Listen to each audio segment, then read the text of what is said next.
अपनी सौतेली माँ बिल्कुल पसंद नहीं है, इसीलिए हमेशा वो उससे गुस्सा रहता है। जिसके बाद अब उसके डैड गाड़ी के बारे में बात करने लगते हैं। तभी यहाँ पर बातों ही बातों में पता चलता है कि जो कार जेडी ने चुराई थी उसका उसने एक्सीडेंट भी कर दिया था, जिसकी वजह से उसके डैड और भी ज्यादा गुस्सा हो जाते हैं। अब अगली सुबह हम देखते हैं कि जॉडी एक दुकान की शॉप पर होता है जहाँ पर वो जॉब के लिए गया था। लेकिन जब उस शॉप के ओनर को पता चलता है कि जेडी एक बार जेल जा चुका है, वो भी चोरी के इल्जाम में, तब दुकान का मालिक उसे इस बारे में पूछताछ करने लगता है। मैंने एक कार चुराई थी जिसके सिलसिले में मुझे सजा हुई थी। जिसके बाद सारी बात बताने के बाद जेडी को बड़ी मुश्किल से वो जॉब मिल जाती है।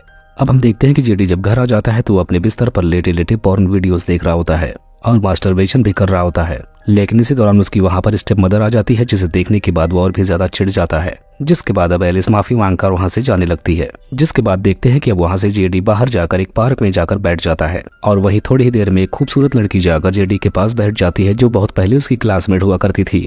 और इस लड़की का नाम हम मेलिस जान पाते हैं। जिसके बाद मेलिस उससे वहां पर बातें करने लगती है, लेकिन यहाँ पर जेडी इस लड़की से भी ठीक से बात नहीं करता, जिसकी वजह से मेलिस नाराज होकर वहां से जाने लगती है। ऐसा देखने के बाद जेडी खड़ा होकर उसके पास जाता है और उससे बातें करने लगता है। जिसके बाद मेलिस जेडी को एक पार्टी के लिए इनवाइट करती है। अब अगले दिन हम फिर से जेडी को उसके रूम में देखते हैं। तभी फिर से उसके पास उसकी स्टेप मॉम आती है, जो कि कल की हुई घटना के लिए माफी मांगती है। हम जान पाते हैं कि आज जेडी की मॉम उसके रूम से उसके कपड़े लेने के लिए आई थी, क्योंकि उसके कपड़े गंदे हो चुके थे जिन्हें वो धोने के लिए लेकर जा रही थी। लेकिन यहाँ पर जेडी अपने कपड़े भी देने से उन्हें मना कर देता है और बोलता है कि मैं अपने कपड़े खुद से धुलवा लूंगा। अब अगले सीन में हम देखते हैं कि एलिस बाथरूम से नहा कर आई है और इस वक्त उसने कपड़े नहीं पहने हैं। तभी अचानक से वहां पर जॉडी की एंट्री हो जाती है। अब यहाँ से फौरन एलिस उसे जाने को बोलती है, लेकिन यहाँ से जॉडी नहीं जाता बल्कि वो उसे घूरता रहता है। अब यहाँ पर जेडी को अचानक से पता नहीं क्या हो जाता है और वो उसे देखता ही जाता है। जिसके बाद वो उसके और भी करीब जाकर उसे सेड्यूस करने की कोशिश करता है और वो इसमें कामयाब भी रह जाता है। इसके बाद ये दोनों यहाँ पर इंटीमेट भी होते हैं। इसी बीच वहाँ पर जॉडी के फादर भी आ जाते हैं, जिसको देखने के बाद वो फौरन अपने रूम में भागता है। अब जॉडी के फादर बाथरूम में जाने वाले होते हैं, लेकिन एलिस उन्हें ऐसा करने से रोक लेती है और उसे अपने पास बुलाकर उनके साथ इंटीमेट होने लगती है, जिसका फायदा उठाकर जेडी फौरन वहां से निकल जाता है। अब अगले सीन में हम जेडी और एलिस को उसके साथ देखते हैं, जो एक ही बेड पर होते हैं और यहाँ से हमें पता चलता है कि अभी अपने अफेयर को कंटिन्यू रख रहे हैं। अब अगले सीन में हम देखते हैं कि जेडी एक शॉप पर काम कर रहा है।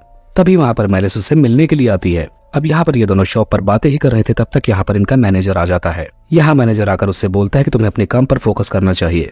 अब शाम के टाइम हम देखते हैं कि मैरिज जॉडी को घर छोड़ने के लिए जाती है। जिसके बाद हम देखते हैं कि जॉडी अब पेलिस को अपने घर पर लेकर आता है और घर आने के बाद थोड़ी देर ये दोनों बातें करते हैं और इसी दौरान एक दूसरे को किस भी कर लेते हैं। लेकिन इसी दौरान यहाँ पर एलिस भी आ जाती है और जॉडी से बोलती है कि मुझे भी इस लड़की से इंट्रोड्यूस करवाओ। इतना कहने के बाद एलिस वहां से चली जाती है। लेकिन यहाँ पर एलिस को देखने के बाद साफ पता चलता है कि वो उसे देखकर जल भुन गई है।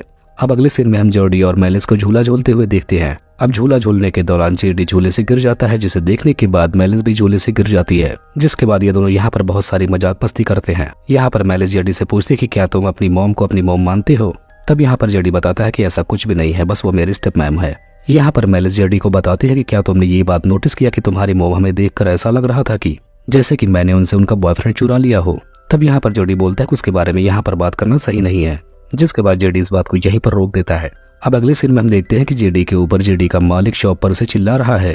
यहाँ पर वो बोल रहा था कि तुम अच्छे से काम नहीं कर रहे, जिसकी वजह से उसकी काफी बातें सुनने के बाद जेडी अपना काम छोड़ देता है और वहां से सीधा मेलिस के साथ अपने घर पर आ जाता है और वहां से फौरन गाड़ी से उतरकर जेडी अपना शर्ट चेंज करने के लिए जाता है। लेकिन तभी उसी दौरान वहां पर एलिस आ जाती है और यहाँ पर एलिस उसे अपने साथ रोकने के लिए कहती है, लेकिन जेडी अपनी शर्ट पहनते हुए वहां से निकल जाता है। अब अगले सीन में हम जेडी को देखते हैं, जो अपने घर पर आकर एलिस से बात करने की कोशिश कर रहा था।